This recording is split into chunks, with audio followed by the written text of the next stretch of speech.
I'm Rachel Bigbsy, a Nikon creator and wildlife photographer specialising in seabirds from the UK.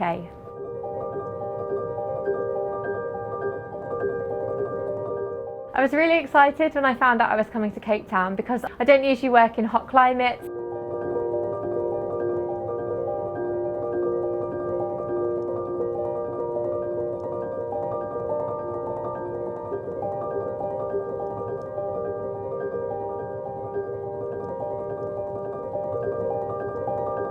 Ooh. Some presents. 3, 2, 1. Right. Oh, it's the prompt. Okay. Everyday athletes, unexpected performances. I think when I first read the prompt, I was a bit shocked and almost a little bit taken back. I wasn't quite sure at first how I was going to apply the athletic theme to wildlife, but in my eyes these seabirds are everyday athletes. Wildlife is so unpredictable. Yeah, they're athletes. Whatever they do can be unexpected. So, I will hand out some brand new Z6IIIs. Oh my gosh. All of my wildlife photography is entirely self-taught, and as a result of that I'm really comfortable with my skill set and what I can do, but there's so many features within cameras that I'm still learning every single day, and it was quite overwhelming to be presented with this amazing piece of technology with so many incredible features that I hadn't encountered yet. Warming up on this new camera with the penguins was really useful because of course you can set your camera up to the right way, but we're also unique in our approach to photography, and I certainly do things that break the rules. So having that morning was really valuable just to fine-tune this camera that I was going to have my hands on for the week, to get the settings where I would like them to be in the sweet spot for me, and just to really get into the zone. With a new species, a new location, I was quite apprehensive about the hot conditions and the harsh light that was going to create, and it was very settling just to have this time to settle myself into the camera, to get into the flow of wildlife photography, to find a comfort zone in this new environment. I felt like I've been using this camera for a really long time. It felt just like picking up my Z9. There were times, especially using the battery grip, that I didn't even realise I was using a new camera. I work with seabirds for so many years and it never stops being so exciting every single time.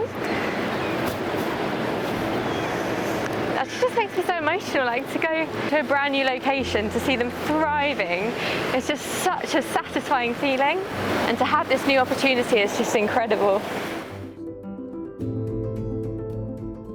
Speed is everything when it comes to wildlife photography because these creatures are so unpredictable. They move so quickly, and I'm always looking for the perfect shot. So being able to shoot at 30 frames per second means that I can look for the perfect positions, for the perfect composition within the environment.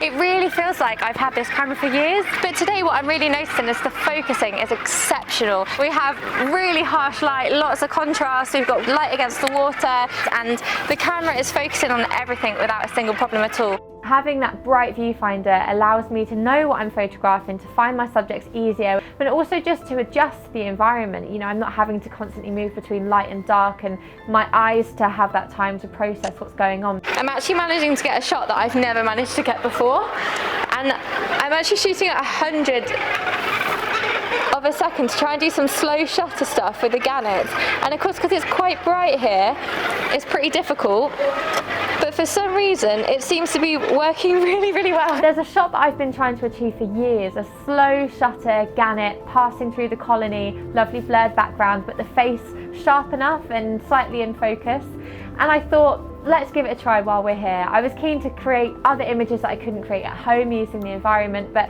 I really wanted to give this a go with a new camera. And even though I've been trying for years and years, this shot I managed to achieve in about 5 minutes. I wasn't quite sure how I was going to make the human prompts work with the seabirds, but I think I've just done it. And I remember seeing the shot and it was perfect. You know, the wings were in the right place, the eye and the face was really sharp, and the shapes and the colours that are blurred in the background were perfect. It can be so overwhelming when photographing wildlife sometimes. They're loud, they're busy, and it can be really easy to feel a bit lost in these situations and not know which way to point your lens. But having a human prompt has really helped me to hone in my creativity and to look for things within this environment that I might not necessarily notice on a day-to-day basis.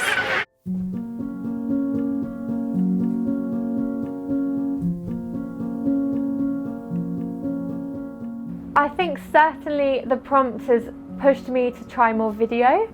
I really began my journey in wildlife photography with wildlife filmmaking, and then for quite a few years now it's taken a backseat and I've thrown myself headfirst into stills photography, which will always be my passion. But the features on this Z6III are too good in the video to ignore, and being in this location, there's been moments like with the Cape Gannets where the stills photos were amazing, but I really wanted a video memory to take home, and I think the 240 frames per second will give me that option.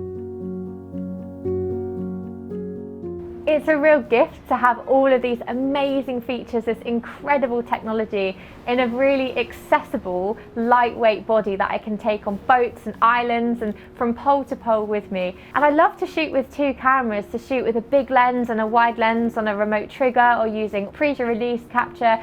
And it's going to be great to be able to shoot video and stills at the same time using the Z9 and the Z6III as the ultimate team in wildlife photography. So when it comes to photographing seabirds, there are a couple of things that are absolutely key. It was such a joy to have Danny at Bird Island with me. To have people on this trip that have never seen gannets before and not seen penguins before, and to then know that they're going to be leaving this experience with a newfound appreciation for them is exactly what I set out to do in my day-to-day life and in my photography, so I'm really happy. Visiting the Bird Island with Rachel, that was an experience. So you see how they're all tipping their heads back at the moment? Mm-hmm. What does that mean? Behaviour called sky pointing, and it's just an indication to the other gannets that are around them that they're about to take off. That's so cool. Having Rachel there to explain to me how it works, she was fantastic, and I haven't seen what Rachel's done. I didn't even look at her camera. She didn't show us anything. She told me that she was really happy with what she got. I really have had the most magical day here today. It's exceeded my expectations. I've got a huge variety of images, but I've also been able to use the Z6III to capture some awesome video footage.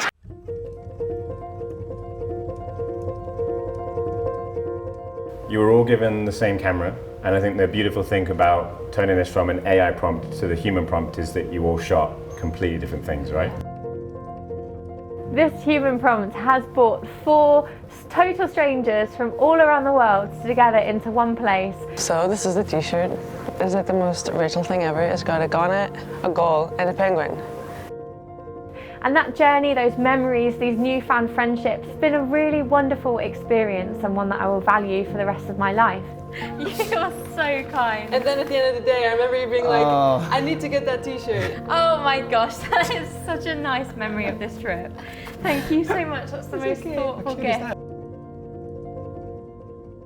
It's been really nice to work with the other creators because I always work on my own as a wildlife photographer, and I do really like it that way. But it's been a really good opportunity to bounce off their creativity and to learn how their genres can influence my own genre of photography, and I've really appreciated the experience with them. In a still image, it's really nice to capture the action in a freeze frame, but to actually get that motion and that energy running through an image was quite important for me on this brief. AI can never create the backstory behind a wildlife image, the tiny little differences between birds. I'm sure AI could make a picture of a flying gannet, but what AI cannot create is the feeling that it gives you inside your soul when you're stood amongst thousands and thousands of gannets and you're hearing them and smelling them and you're having the defeat and the excitement of capturing the shot, and AI can't give you that life experience that wildlife photography can.